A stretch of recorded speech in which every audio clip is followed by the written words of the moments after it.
Alrighty, so another night of CONCACAF Champions Cup involving MLS team is in the books. Tomorrow we have one more game that is going to happen involving MLS team in the CONCACAF Champions Cup. In fact, the LA Galaxy is the last team that is in this competition entering the first round as an MLS team in the CONCACAF Champions Cup, and we shall see how they, of course, would do. But one thing for sure is that we know so far MLS team when they face against their CONCACAF Champions Cup opponent, most of them has dominated. Well, all except for what happened in the game that just ended a couple of minutes ago. Because, yeah, as you can probably see from this first board, it is pretty clear that not only MLS team has the better over their CONCACAF Champions Cup opponent, but whenever MLS team face against Caribbean team, it feels like they are just licking their chops in terms of scoring a lot of goals against them. And we start off with the first game, which is Defense Force versus the Philadelphia Union. And did I tell you that Defense Force is probably my favorite name in this competition? And what's kind of even crazier is the fact that they actually have won a CONCACAF Champions Cup before. I actually did not realize that Defense Force actually won a title all the way back in 1985, because I swear this is probably the first time I heard about this team. And if you mentioned this team, I would have thought that this would be some teams that would be kind of a cool name to be fine, maybe in the USL, or even in the lower leagues, or even like maybe in the UPSL or the MPSL, that is. But this is a Trinidad Tobago club that, once were considered to be the top dog in the CONCACAF region, but unfortunately that has been a long time ago. And in this game against the Philadelphia Union, yeah, they were pretty much step aside in this one. And that's despite the fact that this Defense Force team does have a couple of notable names. Jovan Jones, a longtime Seattle Sounders player, he's now played with this team. And then probably the most recognizable name out on this team that I know for sure that actually plays for this team is Kevin Molino, former Loons player and certainly a legend for Minnesota United as well, especially from what we saw back in 2020 in that play off run. He also played with this team now as well. But yeah, it's safe to say that his team was no match in terms of what the Union was doing in this one. I mean, the Union are pretty much treating Defense Force like DC United, which is kind of interesting because they're about to play DC on the opening weekend, so they're probably licking their chops by saying that this is a good test to put maybe 4 or 5 past DC like they've always done. I'm sorry, DC fans, that I'm throwing shades at them, but you knew that was coming whenever the Union put absolute buzz all against their opposition. Now, early on in the first half, Defense Force actually had the first chance. Sin Hillier with the game's first shot, but he puts it way high there. By the way, this was the same commentator that basically commentated the Atletico Ottawa versus Nashville SC game, and I gotta say, I mean, I know pronunciation of some of these names is not gonna be easy, but man, oh man, there were multiple times where he kind of butchered some of these players' names out there. But anyway, the Union definitely controlled the game early, but not much great in terms of chances for them against this rigid defense for its back line. In fact, the shots were only one apiece 13 minutes in, but that would quickly change. I mean, the Union started to kind of got themselves back from competitiveness. And early on, maybe the reason why they kind of struggle is because, remember, this is the first competitive team, or the first competitive game that the Union are playing, as it is the case for these MLS team trying to shake off that preseason rust. Jones would then blast it high from long range before Bueno puts it wide, but the referee already blew the whistle for a handball in the box. So even if Jesus Bueno puts it in, it wouldn't have counted. I thought the Union kind of looked lackluster in the final third. And again, this was expected because it's the first competitive game. Maybe they need a bit of more feeling out period to eventually get things going, and eventually they do, like I said. Ilowski would then puts one into the side netting. Rick would absolutely rob Helia there. It wouldn't have counted because the flag went up and it was pretty clear that defense force number 9 was in an offside position. But that feels like it's a warning shot for the Union as well, especially the way that defensively they didn't look that good so far in this one. I talk about the attack being a little bit rusty. It feels like the defense was kind of too. They were allowing some grade A chance for defense force early in this one. Though that being said, in the 25th minute, Williams would deny Ilowski from close before Hariel would head it high from the corner. The Union started to ramp up the pressure, looking to try to get the opener. And they do, as in the 30th minute, Milan Ilowski would score a great free kick here to make it 1-0 in favor of the Union. I have never would have thought that Milan Iloski would be a great free kick taker. I mean, I know he's a lethal goal scorer, but when it comes to hitting it on the set piece, didn't know he got that in his game. But nevertheless, that made it 1-0 in favor of the Union. Javon Jones did try to, or Jovan Jones did try to answer. See what happened when basically I'm getting the same thing I hear from the commentator, because I swear that commentator, that's basically how he pronounces his name, and it's like, no, that's not how you pronounce his name. It's Jovan, not Javon. Anyway, Jones would look to answer, but he hits it right to rake. But then in the 32nd minute, Alador would score his first career goal for the Philadelphia Union, as he scored from Westfield to make it 2-0 in favor of the Union. And yeah, that is one that I think the defense force goalkeeper probably should have done better there. It was kind of a long range effort that he probably should parry that one out, but Alador wouldn't care. That would make it 2-0 in favor of the Union. Kurizitsky would then look to try to get a third, but he missed wide there before. I thought the Union was definitely rolling. You can clearly see that it feels like they're in mid-season form, and it seems like this is kind of a theme when we see teams finally getting that goal to get their start, because it feels like once you start get that goal and get that monkey off your back, then you start to feel comfortable and realize that, yeah, we're definitely back in terms of competitiveness. Krasinski then had a shot that was deflected and brushed off the post, but we do head to halftime with the Union leading 2-0 against Defense Force. In the second half, there was actually a countdown before the second half began. I actually have never recalled to see that happen. I guess that might be something that is new in this CONCACAF Champions Cup. I don't think it happened in other game. I mean, I'm used to seeing a countdown at least in the beginning of the game, but I was not expecting to see it even in the second half as well. But anyway, in the second half, 56 minutes in, Williams would deny from close range. The shots were 14-4 for the Union up to this point, and in the 64th minute, they would make it 3-0. As Makanya would score from Iloski to make it 3-0 in favor of the Union. It was a great delivery from Iloski, but even a powerful header from Makanya. I mean, he absolutely rifled that one into the back net off of the head, and just like that, it was 3-0 in favor of the Union. It would be 4-0 just 4 minutes later, as Diamani would score from Sullivan to make it 5-0 or 4-0 in favor of the Union. A little ahead of myself there. And by the way, this is Kayvon Sullivan, the one that got the assist, and I believe that's his first official assist for the Philadelphia Union. One of probably many that we'll see in his future. I mean, obviously, we're still waiting for him to finally score his first career goal for the Philadelphia Union, and he came close in terms of doing so in this game as well. And I also thought that he looked good in this game as well. He definitely looked like a guy that maybe is ready to take the next step. In fact, he tried to make it fought just a couple of minutes later, but he puts this one high. The Union buzzsaw was definitely back. I mean, we know that when this team score a couple of goals, yeah, 3 or 4 or 5 is going to be coming relatively soon. They were showing no mercy to this defense force team, and in the 80th minute, they were given a penalty after Bartow would brought down Sullivan in the box there. So not only came Sullivan got an assist in this one, but he also drawn a penalty. It was just a great night for the young phenom there. And here comes Diamani, a chance to put this one into the back net from the spot. Part of me really want Kevin Sullivan to take this penalty, because I feel like he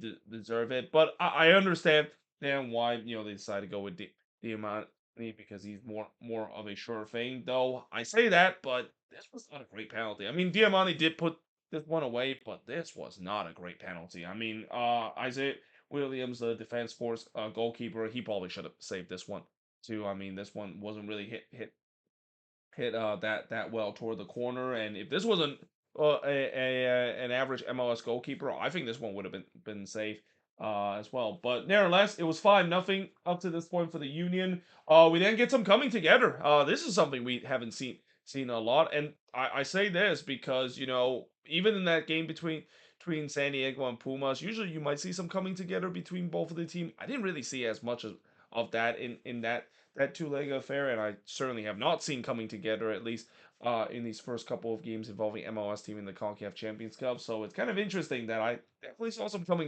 together in this one. And I guess this is kind of just the thing about the Philadelphia Union, that they're kind of a team that will definitely rile you up at time, and that's clearly an example of that as well. But nevertheless, in the first man of stoppage time, it goes from bad to worse, because remember, Jovan Jones, the Seattle Sounders, uh player that's been on that team for a long time, or the longtime Sounders player that is. Well, he got sent off in this one. It was a Doxo foul there. I think he fouled Sullivan as he was in on goal there. So yeah, textbook definition of Doxo, and a reminder how hard to believe that it was just a couple of years ago when Jovan Jones was considered to be one of the better players in MLS, and especially for the Sounders. Yeah, it's safe to say those times are long gone. I mean, a washed Jovan Jones is definitely not the same as during his time with the Sounders. But yeah, in the end, the Union gets the 5-0 win. The shots in this one, 18 shots for the 4 that Defense Force had, 1 shot on goal compared to 9 that the Union had, 6 shots off target for the 2 that Defense Force had, 1 shot that was blocked for the 3 that the Union has, and possession-wise, 57% possession compared to 43% possession that Defense Force is, and overall just a very dominant performance by the Union that are pretty much in the same boat as LAFC is, where in the second leg, I'm pretty sure Bradley Carnell maybe will just play most of his reserve, knowing that they're pretty much moving on into the next round after this affair. And another team that can pretty much say that they're in the same situation is FC Cincinnati. So yeah, this was a game where, believe it or not, this was 2-0 for a very long time, and I thought, is this once again something similar we see with Pat Nolan's side, where they kind of take the foot off the gas way too much, even though they probably could have poured on late in this one. Now, eventually, they of course did pour it on late in this one, and that's kind of the reason why it allows them to pretty much maybe rest some of their starter against O&M FC heading into the second leg at TKL Stadium. But in the first half, Kyle Smith with the game's first shot, but he heads it right to they pronounce it Bayo, even though I keep seeing this, and I wonder, is that the Spanish pronunciation of Bello? Because I know the English pronunciation is Bello, but I guess the commentator basically pronounced it Bayo, so I'm gonna trust the fact that he is right, even though I just said in this game where the commentator just keep butchering names left, right, and center, and yeah, I guess I'm gonna go with this commentator, and I'm gonna trust the fact that he is actually right, because I actually have not heard this commentator commentate games compared to this one, where I just heard him commentate game between Atletico Ottawa and Nashville, and he did a pretty poor job at least pronouncing names of the players. But anyway, Cincinnati was on the front foot. They were pressing for the opener, and they got the opener in the 11th minute as Tom Barlow. Well, I definitely did not see this coming, of him getting his first goal with Cincinnati so soon. I mean, I knew eventually it was going to happen.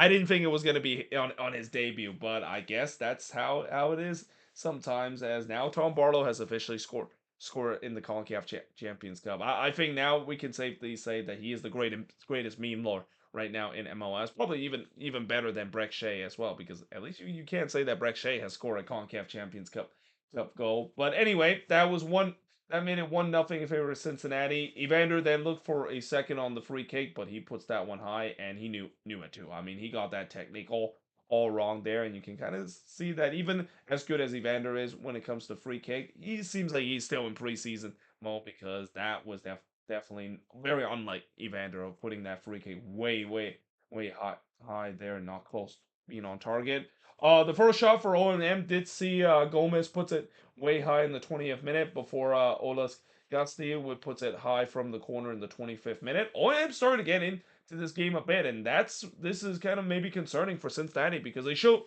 some good fight at least early on.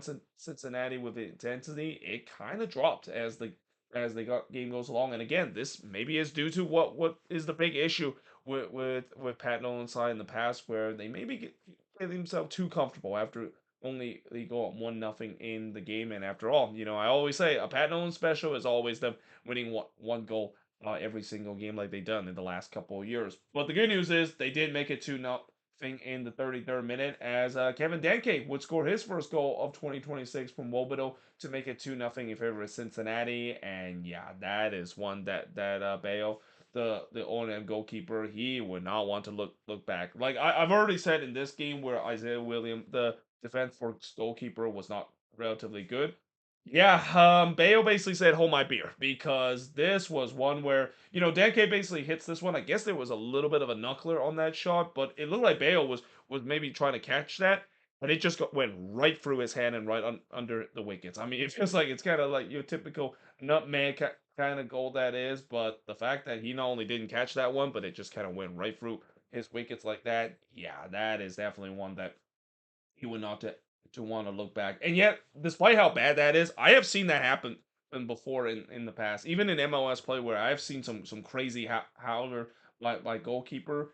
Again, it can happen to the best of the goalkeeper, but yeah, when that it does happen, I'm pretty sure the goalkeeper definitely does not want to look that one back on film. It was just an absolute howler there, but an absolute gift for Cincinnati, who is now 2-0 up in this play.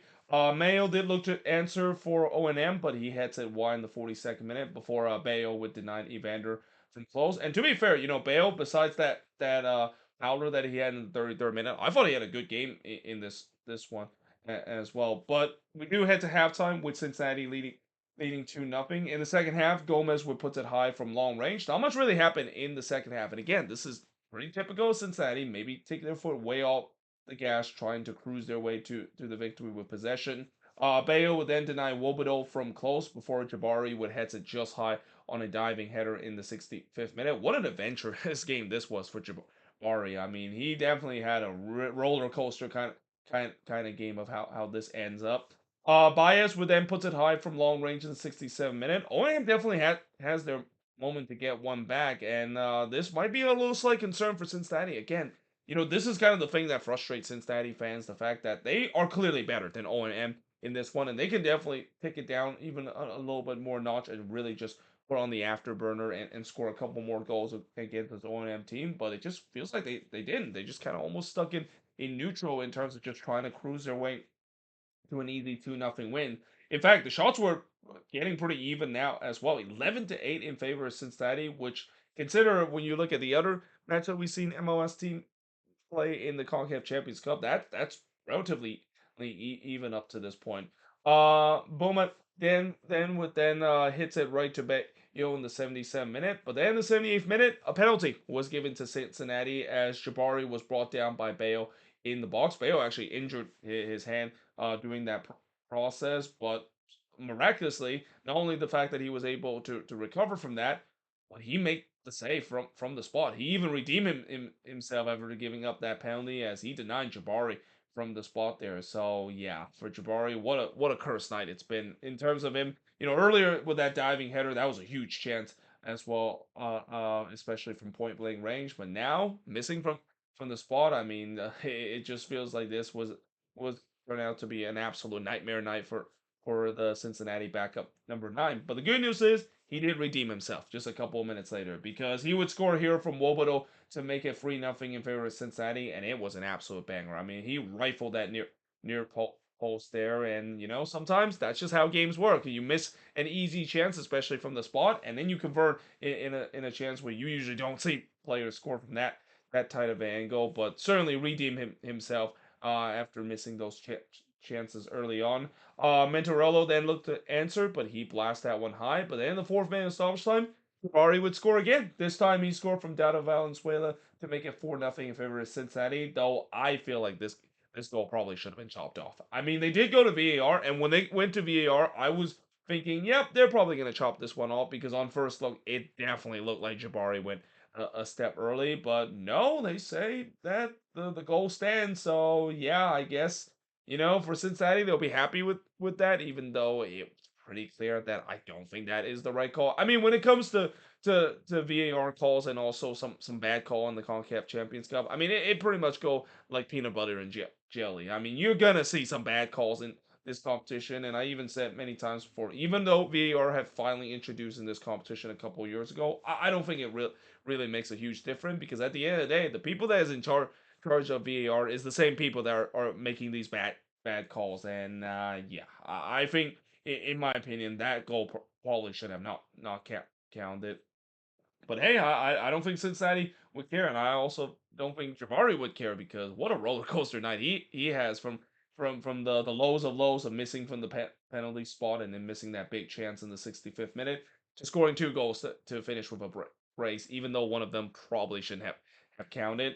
But nevertheless, the shots in this one, 17 shots for the 9 that O&M has, no shots on goal for the 11 that Cincinnati has, 4 shots off target for the 8 that O&M has, 1 shot was blocked for the 2 that Cincinnati has, and possession-wise, 68% possession compared to 32% possession that O&M has in this game.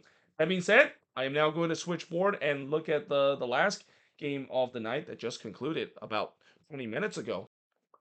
But anyway, moving on in the next match, we got Cartagenas and the Vancouver Whitecaps. And I gotta say, I maybe have underrated Cartagenas a little bit, and especially, if there's one thing I know about MLS team whenever they go to South or not South America, but go to Central America, that is, and especially going to Costa Rica. There's times where MLS team has had issue with Costa Rican opposition as well.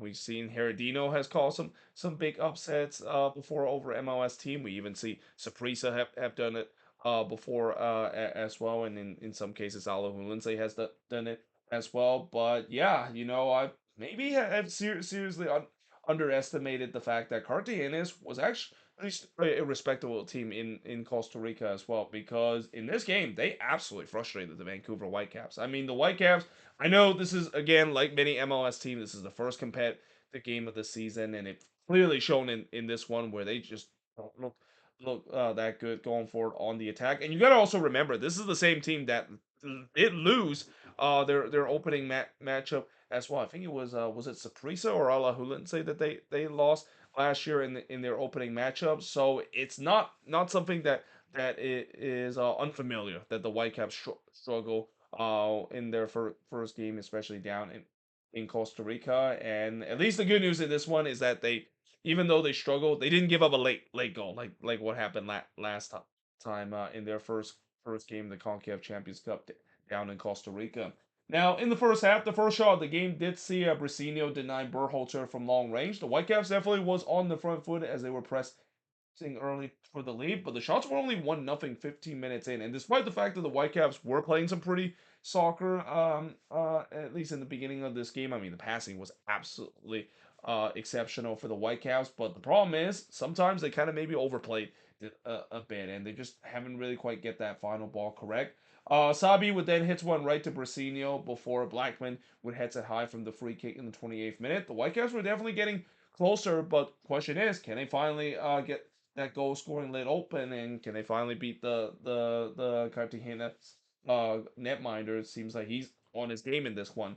Gonzalez would then hit it wide from close in the 28th minute, as I believe that's the first shot for Cartagena, that is. Badwell would then hit it high from close in the 31st minute before Presino would deny Cubas from long range in the 34th minute. Cubas has only scored 1 goal for the Vancouver Whitecaps throughout his career and almost scored another.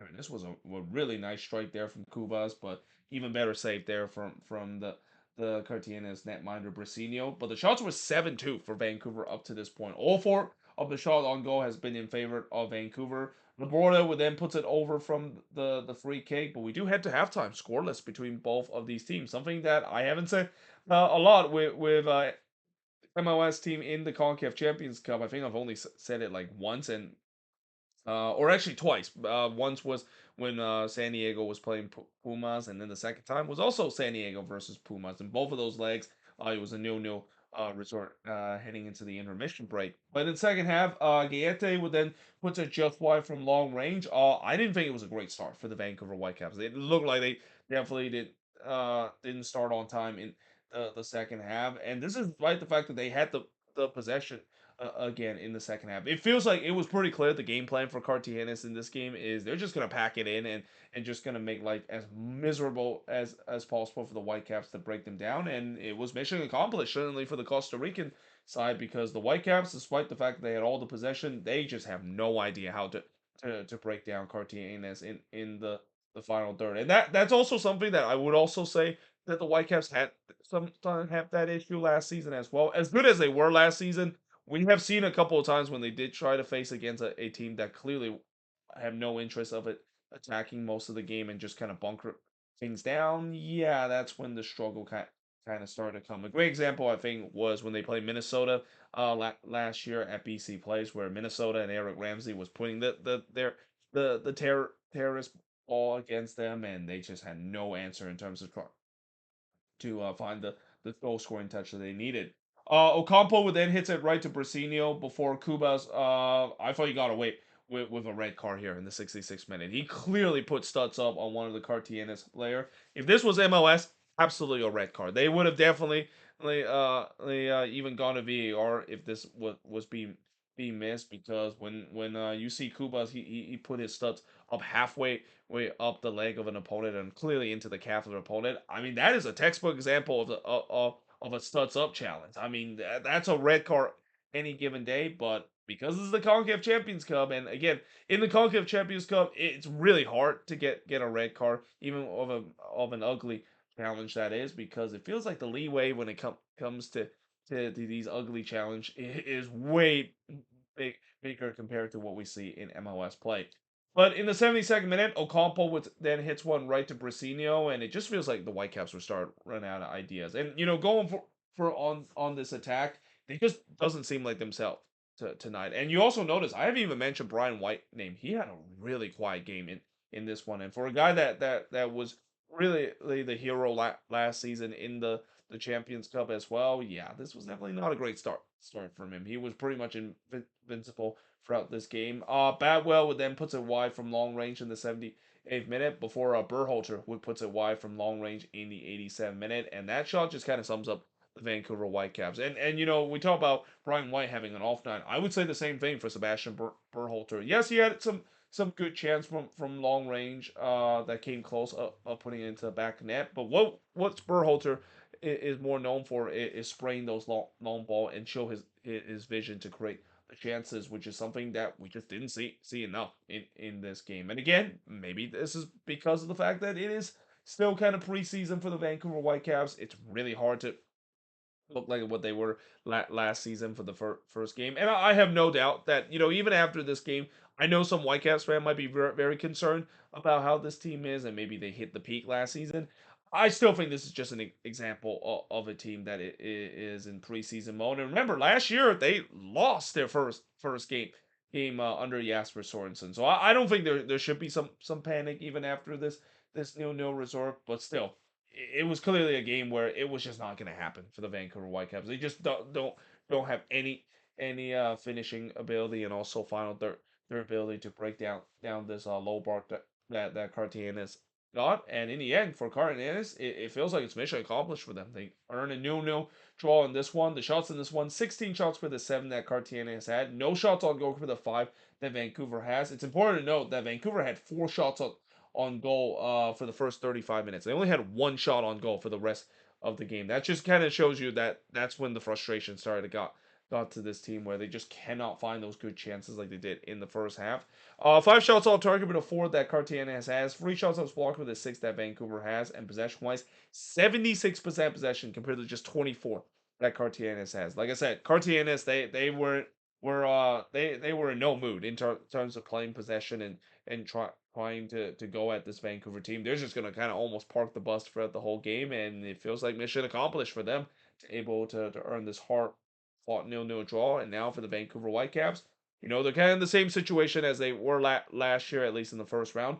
They have to win that second leg, and we'll see whether or not if they can do so. I do think that they will. I think this would be a shocking upset if Cartagenas can pull this off, despite the fact that, as I said, I feel like maybe I disrespect them a little bit. I didn't think that the fact that they're actually a really good side as well, but it's definitely up to the Vancouver Whitecaps in the second leg to solve this team, and they have to, because again the pressure is on this team in terms of getting it done, and it will be really disappointing if this team get knocked out after they're just one round after last year, the miraculous run that they had in the Cinderella run that they had in the CONCACAF Champions Cup final, and now it feels like they're in danger of not even making it past the second or even the third round of getting back to that stage.